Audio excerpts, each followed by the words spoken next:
All right, everyone, we've got another interview today. You're gonna have to excuse me. I still got a little cold going on. I sound worse than I am, so just keep that in mind here. But we've got really cool guest today. This guy is one of the coolest guys I've ever met. Really glad to have him come on. It's Brian from Weird World War II, man. How you doing? Doing good, man. Just keeping it weird like always. Yeah. I think I there's a lot. It's funny like when we start talking, you're one of those people that like I could talk for hours and like hours about stuff. So we're gonna try to time box this as best we can. But we'd love, like I said, we're gonna more conversations are coming. So but for now, I think that I want to talk about something regarding for yourself is that Trench Crusade has sort of been this big success. And one of the big themes that's running in Trench Crusade has been kind of this weird, you're a World War II, but sort of this weird wars things. And this is something where your channel is literally Weird War II. So this is something where I feel like you've got a lot of you know a lot of this genre. You know a lot of the details. So I'd love for you to kind of dig into that. But real quick, just tell us a little bit about your history in wargaming for those who haven't heard of you. Well, let's see. I'm in my 50s now, so I've been wargaming with like traditional wargaming for probably 40 plus years. Oh, that's So I cool. started when I was around 10. And my brothers were they bought like the Avalon Hill like little chit games, like Gettysburg or Jutland and stuff like that. And we played that, and that was fun.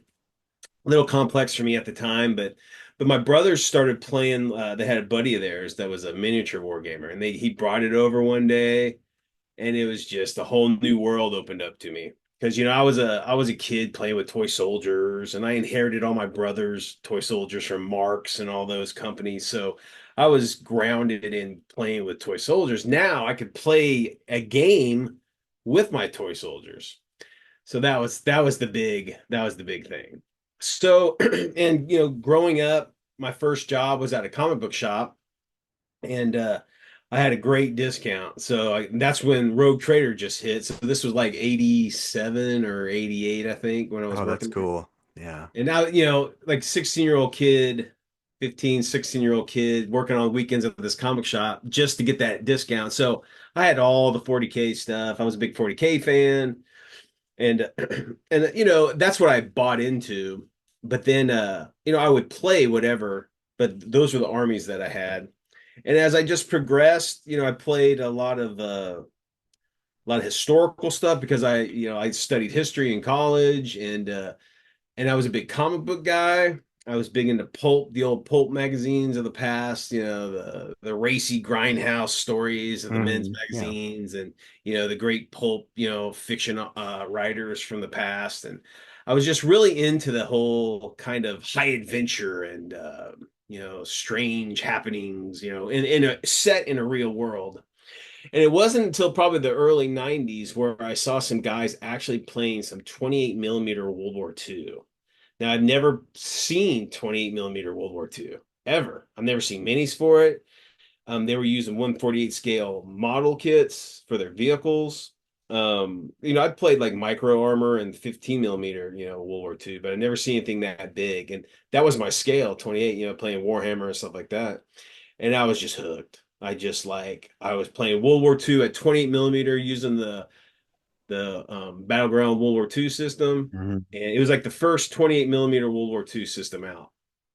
And then from there, you can only play historicals, and this is one of the reasons I think Weird War is so popular now is that there used to be a big stigma when it came from like historical gamers would never diverge from historical because that was what they did. They did historical gaming. But when I would play these games and like if we played a battle, let's say we play Waterloo, right?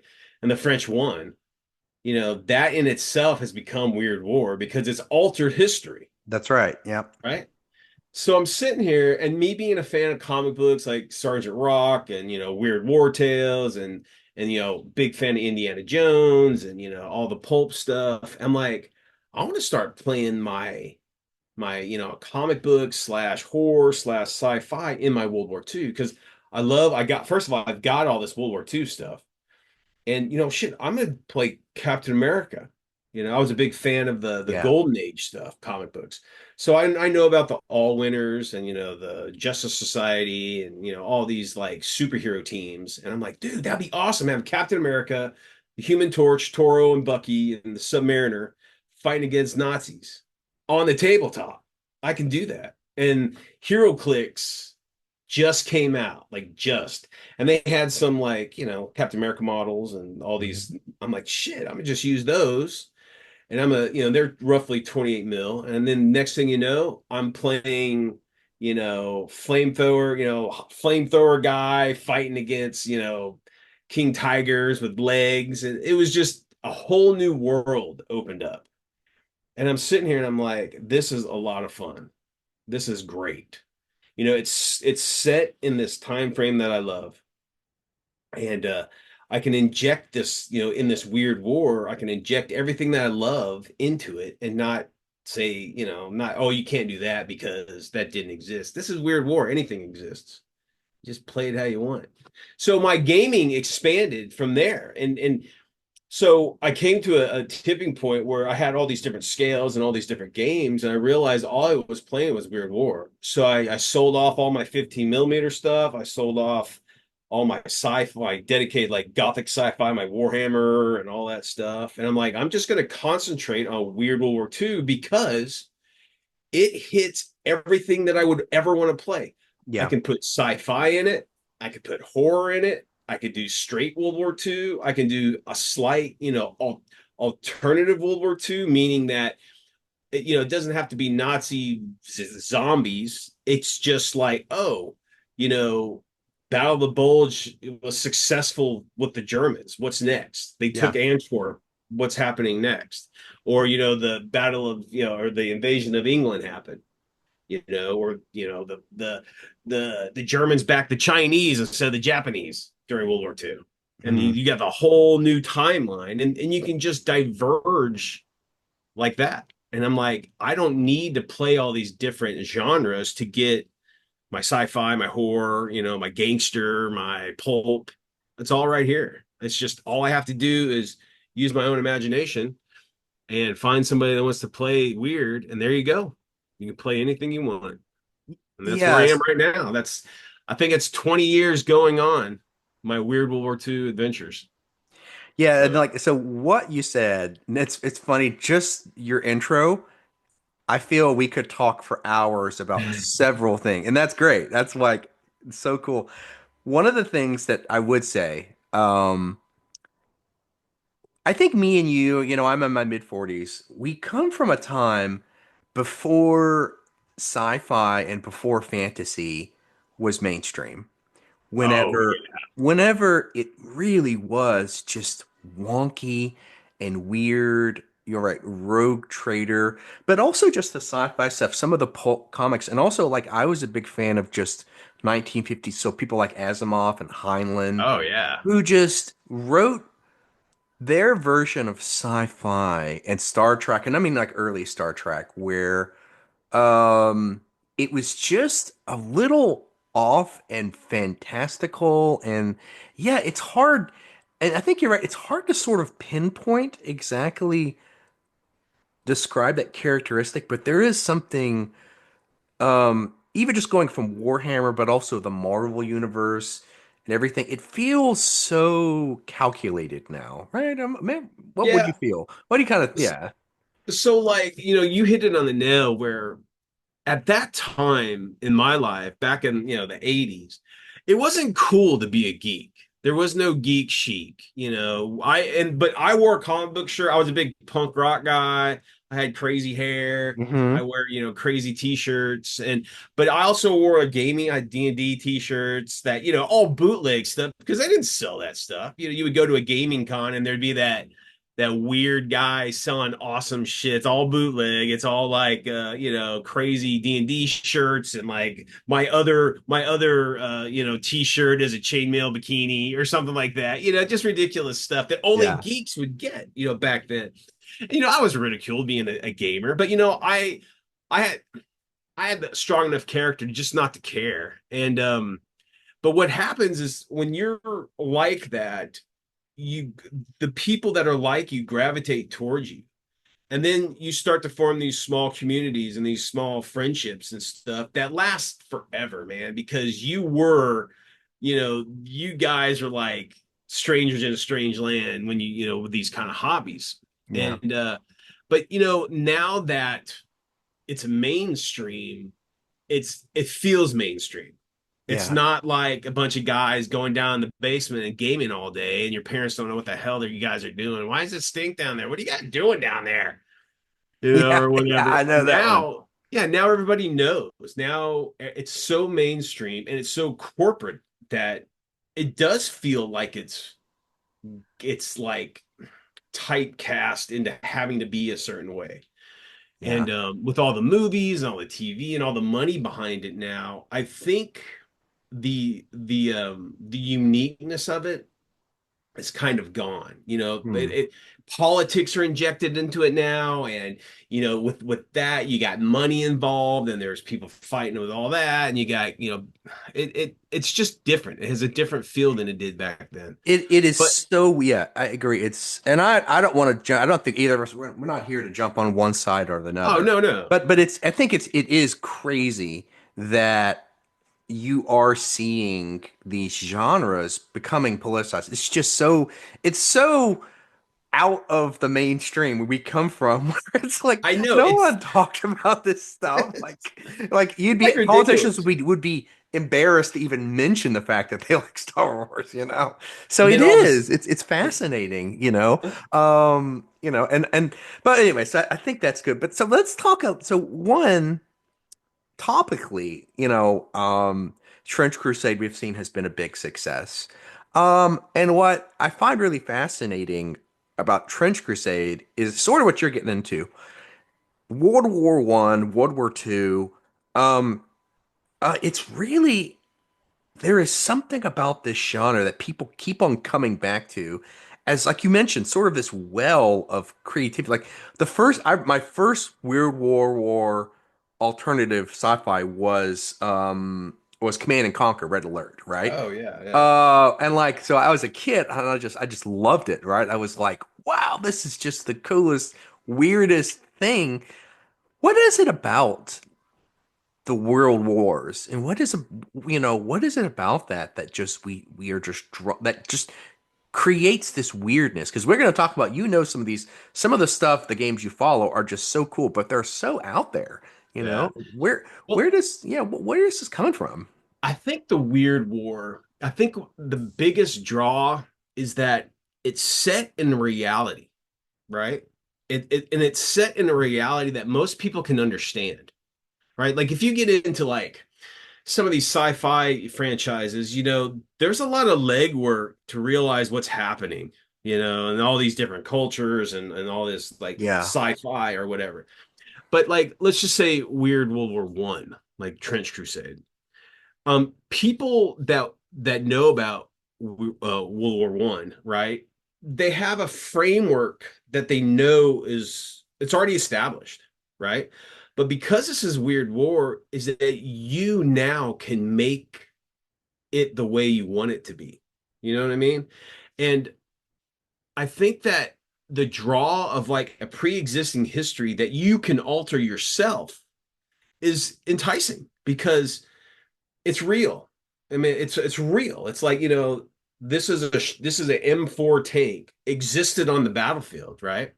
But then all of a sudden, Captain America is riding on top of it, and these soldiers are with Tesla guns. And you're like, whoa, I mean, that's a real M4 tank.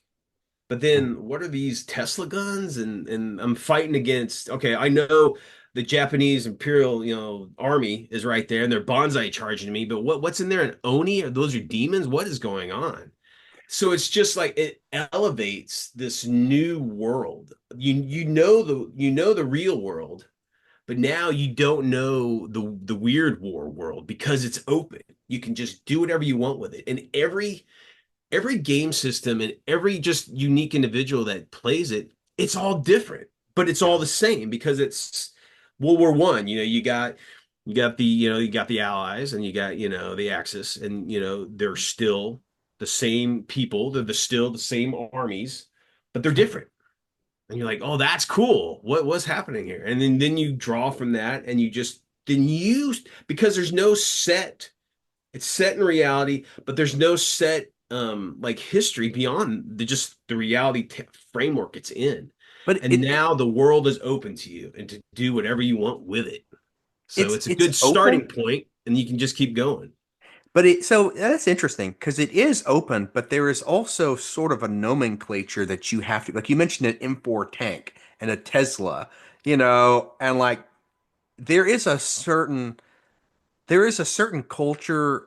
I would say this, there's a certain knowledge level that you have to sort of be able to interact with the nuances. In other words, look at something like Trench Crusade, which not only is it World War One, but it's also the Crusades, right? I mean, Yep. Trench Crusade. People who are drawn to this really have to have a certain education level, maybe that's the word, that is sort of geeky. That you, in other words, you have to understand sort of the nuances that are set within this setting that then you're allowed to play in, right? It isn't like sci-fi where it's a complete blank slate. Is that maybe it that like we real traditional geeks geek out about World War One and World War Two, and and Well, I think you hit something there. It's because, and you're right. My preferred, education in college was history. And so I think there is a level of like, knowledge of the era that you're playing in, and it's your ability to manipulate it and change it because you know what happened. It's like you can get some really smart weird war because you could, if you follow the politics of the day and the actions of the day, and you could say, well, I knew that Patton was just over the hill and he didn't see this unit. What if that he did see that unit? Because you already know what happened. You can modify it. So yeah, there's a level of I think there is a level of like pre-knowledge of the genre or the time frame that you're breaking weird in. But I also think it's I think most people that are gamers can walk into a general historical time frame and pick it up really quick. Like we're yeah, talking Trench Crusade, like walking in and say, okay, I know the Germans were those guys, and you had the French, and you had the Belgians, and you had the Americans and the Brits, and you had the Turks, and you had the Russians for a short period of time. So, but those most of those countries still exist, and you can kind of know where they're at, roughly. I mean, if you don't know anything, it doesn't take much to say, yeah, these are that. Oh yeah, Europe over there. If you don't know anything about history. But I don't think most people are like that. I think most people know a general enough to know well, all this stuff is, and they can relate to that. Like, oh yeah, okay, yeah, I understand that. yeah, and I think it's not necessarily about like an education from a sense of formal. It's more there's a certain group of people who are geeks who are going to commit enough time to like they find it interesting, right? Like Yeah, for them, I think it's more like that. It's not like all of this stuff we've learned in high school, but it's more there are geeks or there's a certain weirdness in us, especially some of the older ones. We're actually interested in learning this on our own, right? We're yeah, like, and maybe that's what I mean. It's like there is a certain a traditional, like you said, a geek, and I like that term geek because it has that negative connotation that a lot of us we weren't just we were reading World War II and World War One stuff and strategy stuff even before like outside of school, right? It's like like oh this is cool. Um, so and I think, and yeah, real quick, I think Weird War is. I don't think it's. it's a masses kind of thing. And the reason why is because we live in a different time now.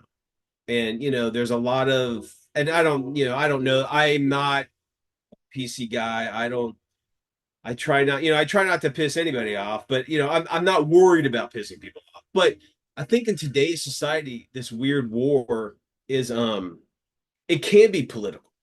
And I think a lot of mainstream people don't want to even touch it because of the possibility of the offensive political stuff. But I think, like we're saying, the geeks, the nerd, the people who are predisposed to be into all encompassing into this stuff. Like you can walk it, like if you want to get into 40K, there's a whole freaking history to learn, right? But they're willing to do it, and they're willing to do it on their own time. And I think that's the same thing with like these historical, alternative, weird war, whatever games, is that they're willing to put in the legwork to discover new ideas or new possibilities that they can take on their own and design their own. So it really becomes a historical timeline that they can discover and then they can alter in any way that they want. And I think that's a big draw to a lot of people playing the way they want to play.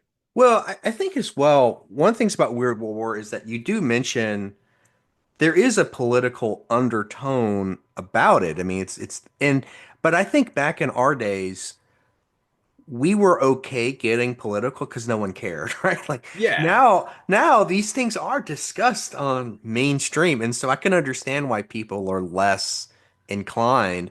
I remember back in the day, in those early days, we would all talk about politics, and sure. we because no one cared. It's like we could just be honest and say and disagree, and you had people from all spectrums could just have that conversation because we also knew that these conversations, like no one cared about us. You know what I Yeah, mean? So yeah, and I I don't know. think It drew us. It's sort of these games sort of drew us into these conversations at times. What do you think? and I think you're right because, and then also we weren't offended so easily, because I can play with someone that I disagree with. I can roll dice with almost anybody, right? I don't have any problems if you don't think the same way that I do. I just don't. I mean, you think that way, I think this way, and let's roll some dice and have some fun. I mean, I can do that, and even when you get into the political stuff, it's interesting because I think because it's weird war, I think there's also a safety net that allows you to go crazy because it's not real. It's like, it's a fantastical kind of comical, Hmm. you know, bigger than life pulp version of reality. So you can have like, Nazi she-wolves, sexy chicks walking the battlefield, or you can have like, American POW zombies. Yeah. It's not necessarily the reality of like, oh my God, they used the real captured American and they killed him and they turned him into a monster. It's none of that shit. It's just a cool monster that's set in the time frame. And I think most people can just like the real guys who want to game it and want to play it can get past the realities of it. Whereas I think the general populace in the environments that we live in now may be timid at times in certain genres to play in for whatever reason. I don't know. It's a game. Yeah, and I think I follow. And to me, Trench Crusade is so fascinating from just a maybe a psychology or sociology standpoint, that it is just like it blows my mind that this is one of these few games that they're just like it's Christians and we're calling it Christ and and Yeah. Yahweh, and I'm like wow, to just like because you see a lot of these things they're like oh it's clearly Christianity but they just like tweak the name or something, and that to me is just a really I see some people get uncomfortable about that. About it's like turning it this real is something that is I don't know. It's very fascinating to sort of see this become a success. And, In a very what's yeah. funny about Trench Crusade is that World War One is relatively safe in the political climate that we live in now. Try World War Two. You got Nazis, you got that symbolism, you got what they did, you got the Japanese, against versus the Chinese. I mean, there were some horrific things happening in World War Two. And World War One was, just as bad. Lots of bad things happened in World War One, but it's so far removed. And again, I I I think what it is that our societies hasn't like concentrated on the demonization of whatever aspect, right? So World War One is a little bit safer than World War Two, in politically at least. Now, and what they wanted to do is they wanted to inject like the Crusades. I mean, shit, what's cooler than playing the Crusades and World War One at the same time? You know what I mean? That's awesome. So it's like, and then who doesn't like monsters and superheroes and magic? Let's throw that shit in there too. It's great. It's just like anything goes. We can dissolve the problematic stuff if you want to, let's and then like you were saying, I'm not familiar with a lot of Trench Crusade. I know the just generalities of it, but we don't have to call it this, we'll just call it this. There you go.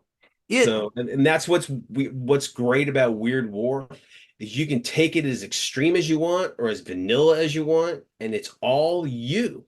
mhm. You decide. But exactly, and we're going to get into where the creativity side of it, but I do like that where this is not a sci-fi. It's almost like it feels like you're just that things matter a little more because they're a little closer to home. This is, like you Yeah. said, it's a little closer to reality. This isn't a galaxy far, far away, right? It feels like in this lore, it being a little closer to home means that there is just, yeah, I don't know. It's something. It's hard to put your finger on. I mean, but no, but you're right there. It's like if you're British, you can feel the Britishness of the Weird War you're playing because it's still around. I mean, you see monuments and you know your history and you can like, In Britain, there are still like I went to visit some friends in Great Britain. They showed me some buildings. They're like, oh yeah, that still hasn't recovered from when they bombed it in World War II, right? It's like some of these buildings are still just there and have World War II damage on them. yeah, it's real. And that's the whole thing. It's like you're playing a Weird War world that's real and also fake. It's also fantasy, but it's also real. So there's that like I don't know, it's like you said that familiarity of it because it's like everybody knows what a Tiger tank looks like. That's a gamer in World War II. They know what that is. But then all of a sudden there's a Tiger tank with these like tentacles coming out of it. You're like, "What the hell?" I understand the Tiger, but what's this new fantastical element to it? And it's like, "Wow, that's cool." So I think there is that level of familiarity to it already, that pre-existing, and then you're like, wow, I can alter this and do stuff with it. That's cool. Yeah, I mean, I think that we could, we'll kind of time box this. I think that it's something that we could talk about all day. But I think the other side of it with Trench Crusade, but also Weird World War II, is that there's just this explosion in creativity. And one of the things that I love about your mentality about gamings, and actually you've changed my thoughts about lore, is why do you care about what X company does with their lore? Why does that matter? And more, especially when I listen to you in our last conversations, I sort of agree with you. It's like I can make my own lore. I can do my own thing. Like, why do I care? Why can't I take Games Workshop's 40K lore and just say, okay, I don't like what they did.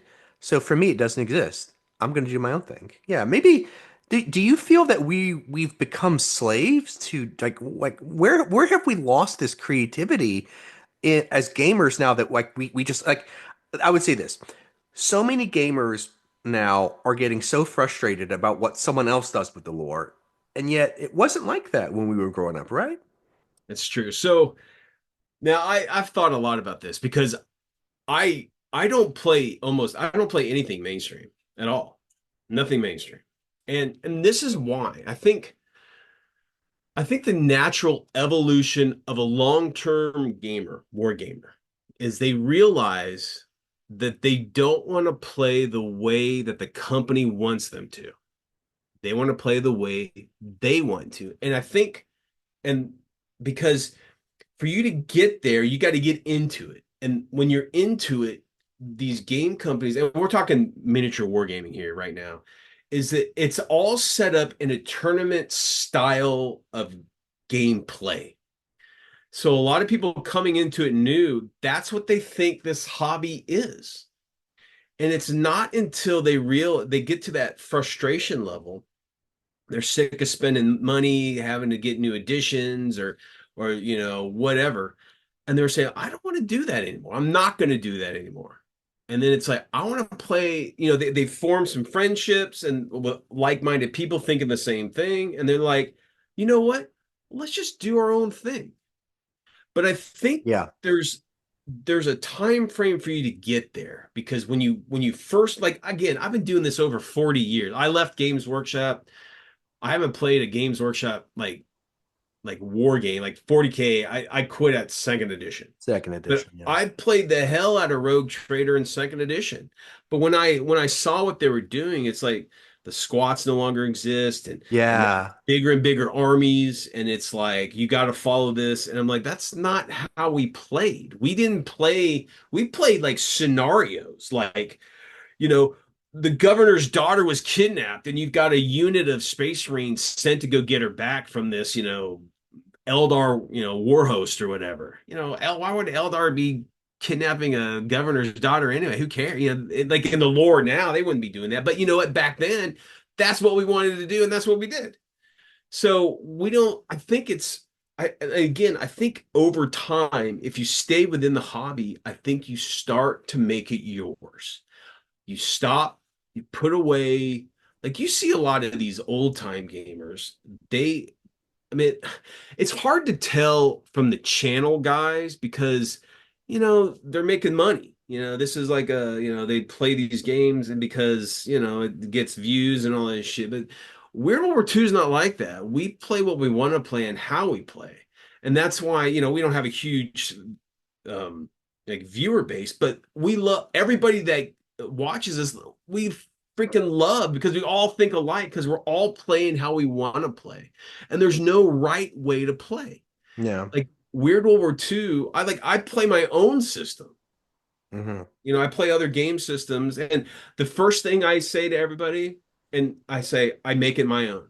So Hmm. I'll change rules, and I'll change whatever because that's the way I want to play. Hmm. I'll use rule systems that like a general mechanic if I wanted to. If I'm just, if I'm going to play Trench Crusade, whatever, I'll play it. But maybe actually in the gameplay, I might alter, like change it a little bit or whatever. Yeah. Yeah. Because it's your money, guys. Hmm. You don't follow these guys. I mean, I don't know. I've never Guys been and one. girls, we're PC Yeah. here. Oh, yes. Folks. I'll God. say I'm folks. just How's kidding. that? Because, yeah, I mean, you see who plays with me all the time. It's Mel. That's my Yeah. wife. Yeah. Yeah. And I've been lucky to play with a diverse group of people my whole life. Uh-huh. So, I mean, men, women, different political, different, economic, whatever. I used to play with a guy who played orcs, and he used batteries as proxies. And I Hmm. didn't care. Let's play. But but I really think it's the corporatization of these gaming identities that they say, oh, these are just a framework and you can do whatever you want, but you can't because if you want to be part of that community, you got to follow what they do and what they say. Yeah, it's I'm becoming telling a, it's the lore. One of the disappointing things I think is when people complain about the lore, they are sort of want someone else to, it's almost like it's just some sort of, they need something to follow rather than to be creative. And I think especially those earlier versions for, and I know there's a huge difference between second and third, huge difference. oh yeah. And but even just more than that, it's Games Workshop lore and a lot of those older war games, it was about creating your own warband. This Yeah. Primarch or whoever didn't matter. When you created a warband or you created an army, you had this person's name. And I'm finding I'm falling back into that with Trench Crusade where I'm creating my warband, but I am sort of naming the characters as I'm building these models or doing, and we see so much kit bashing coming in. It's Sure. like you can tell people That's their commander. They've got their own lore, and they may never say it, but they've developed this lore. They've developed this story from this is a soldier, right? You know what I mean? And I think that I love that Trench Crusade. It's not just, but I love it. It's still there. The, we haven't lost that, in the community. It's just maybe like you mentioned, it's under the current, and I think it's just rose to it, and that these people are sort of coming out of the woodworks. Yeah. Yeah. I mean, if you look at Warhammer lore, I mean, you should probably never see a Space Marine. I mean, I guess they've changed it recently. I guess there's like a bazillion Space Marines now, but back in the day, there was only like what, 1,000 chapters with 1,000 dudes in each one. That was it. So it's like if you followed the lore, you would probably never see a Space Marine ever. Like if you're in the Warhammer, world. But then if you did, they're like gods walking the battlefield. You know what I mean? And it's like if you want like and that's another thing. It's like the lore has built up, like I'm just talking about Space Marine. They built up Space Marines to be so enormous and so godlike in the lore. When they get on the tabletop, they're Yeah. they're nothing like the lore. And there's that frustration, I think, in a lot of people that play that stuff. And they're like, you know what? Why don't we play to the or let's play to the lore this time? Let's get away from the game and play to the lore. So now you got one squad of Space Marine versus 10,000 guardsmen, and the Space Marines win because they're Yeah. gods. Yeah. Yeah. But I think and I don't know what it is because I think it's a generational thing, but I think the generations now, a lot of it is like consumerism. It's like they want the new flashy thing. And Games Workshop has convinced so many people that the new edition is the way to go. Forget about all those great times you had playing fifth edition, right? That was your game. That's when you walked into it and you loved it and you played Hmm. so much of it. You need to play, 11th or whatever it is now. That's the real system. And no one plays fifth edition or whatever. No one plays Rogue Trader anymore or whatever. It's like, man, there was so much good stuff in the past. I mean, if that's what you resonate with, why don't you just stay with it? Why do you need the Yeah. new thing? I agree. I think it's just like you said, it might be some like sociological, like psychology thing that these companies convince these people that the newest edition is what has to be played. Where like me and my friends, we play Pathfinder first edition. We don't Uh-huh. play second edition. Yeah. I don't play D&D 3.5. I play Pathfinder first. That's it. It's They don't good. make any That's a more solid system. Yeah. Yeah, it's a solid system. I got a bunch of stuff for it. I know how to play it. It seems fine. It's a good like framework for how I want to play, and that's all I need. I don't need the second edition. I don't need the third edition. I don't need to replace the books with new Hmm. books that has the same info but like a stat change or something like that. It's just I don't get it.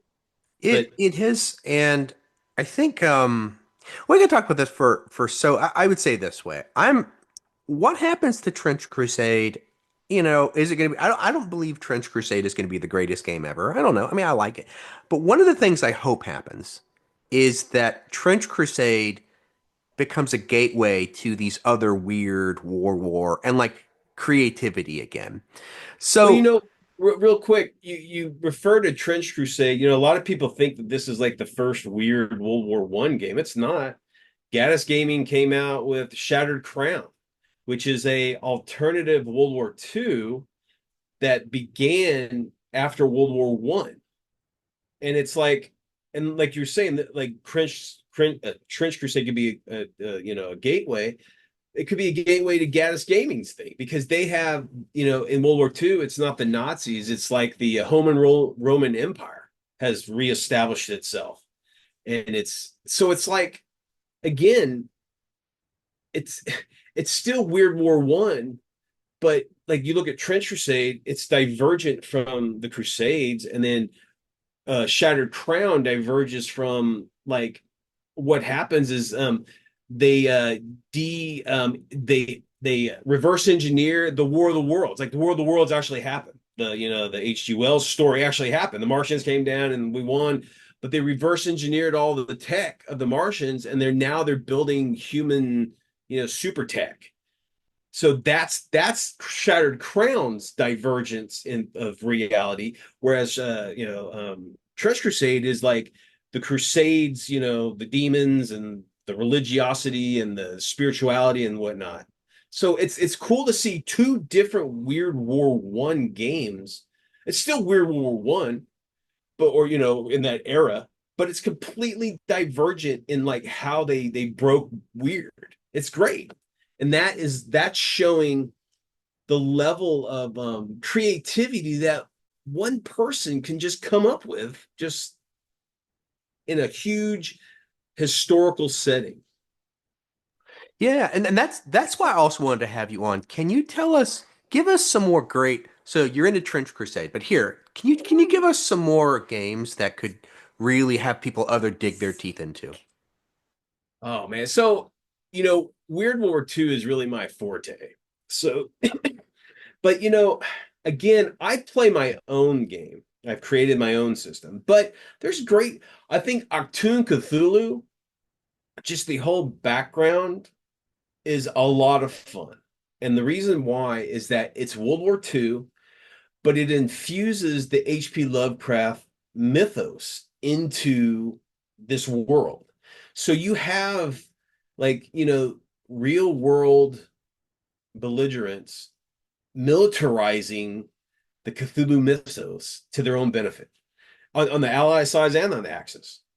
So you have this whole new world to really just like if you're a Lovecraftian, nut, you know, Achtung Cthulhu is a great place to start just to like read. Like that's one of the big things. I read a lot of stuff. I get a lot of rule books and I read. And if I like a mechanic or something, I'll just take it and put it in my own system and I make it my own. And that's I think when you mature as a war gamer or as a gamer in general, you start to make it your own. And I suggest anybody, get some historical, like let's say if we're talking about Trench Crusade, if you're into World War One, if you're into World War One, you already kind of know the historical, framework. Then buy Shattered Crown, buy their rule book, buy Trench Crusade. Read these rules, read these cool divergent timelines, or just pick up World War II stuff, weird World War II stuff, the Crusades, anything. That's what makes the Breaking Weird so amazing is that if there's something you like, if you like the Blob, that's your big thing. You like Blob, you can introduce the Blob into any historical framework that you want, and you come up with rules with it and you play it. That's what makes Weird War so great. It doesn't have to be World War One or World War Two. It could be, there's other games. There's a Silver Bayonet, which is Weird War Napoleonics. Yeah, I heard You about know, that one. I've heard good things yeah. about that. So that's like a skirmish game set in the Napoleonic era, where units of the various belligerents have dedicated special units that deal with supernatural threats. There you go. That and Modifius has another a Weird War game. It's set in ancient Rome, so it's like the Cthulhu mythos in like Imperial Rome. So now Oh, you that got sounds cool. legionnaires fighting, Shoggoth and stuff, and the weapons of the time and whatnot. It's fantastic. So I I don't again, I play my own system, and I say if there's something in a historical framework that you're interested in, like the Hundred Years' War or Napoleonics or World War II, World War One, Vietnam, the Gulf War, even there's even I just watched a movie of the war in Russia and Ukraine. It was basically a revenant returns to exact revenge in that time in the historical framework.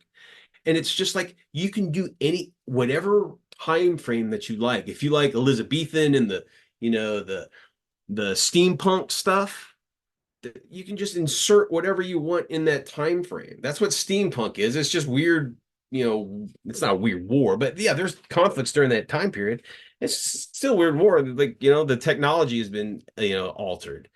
But I suggest anybody, because it is kind of hard walking into weird war because you don't, a lot of these people think, they're coming from these corporate games where, I buy this rule book and I, buy this and this, and this is what I do to play. Weird War is a little bit different. There are game systems that have that, but I suggest if you're going to go weird anything, Weird War anything, think about the system or think about the time frame that you want to play in, and then find a game mechanic that you enjoy playing. And then just let's say bolt action. You're a big bolt action fan, right? And you want to play, World War One. There you go. You got the bolt action mechanics, and then just modify it. That's it. That's it. You can do anything you want now. You don't have to buy corporate made stuff. You can use those as you can use these games as ideas and inspiration, but make it your own. That's what Weird War is about, is changing everything to the way you want to play it. I love it. I love it. Thank you so much. So just we're gonna have you back on. Bryce, can you just tell us a little bit of what you got planned for 2025 for your channel? Well, yeah, hopefully, we've got an ongoing Weird World War II campaign going on, and it starts at the beginning where I consider World War II or begins. It's the Marco Polo Bridge incident, and so it's basically the when the Second Sino-Japanese War starts, and then we're going to play the entire World War II conflict in my alternate timeline. So I'm really wanting to like get back in doing that, trying to do a new mission. And what we do is we follow a historical time frame. Like, and so this is a little secret, guys. Is like you can go on like Wikipedia and just type in the year 1937 or 1942, and it'll give you all the main articles of that year. And you just go down there and you're like, oh yeah, I remember that. Let's alter this and change the whole friggin' world. It's great. And you can do that. And so Weird World War II, not to get off on that. Weird World War II, we got Wolfenstein. We're gonna play that board game here coming up quick. We got most of that painted up. And we're gonna finish working on our incursion game. These are Weird World War II board games. And we're just gonna keep keeping it weird like we always do. I love it. I love it. Brian, thank you so much. Hey, it's always a pleasure. I'm always willing to, corrupt people with Weird War, and I love how people break weird, and it doesn't have to be World War II, but all I can say is go out through the games that you love, make them your own. Don't worry about the official Q&As or whatever. Find those people who have like minds, play the way you want to play, and get your money's worth with the stuff that you buy and that you paint, because it's all yours. Don't let these people tell you how to play. Oh, and you got to keep it weird, of course. I love it. All right. Thanks, man. All right, buddy.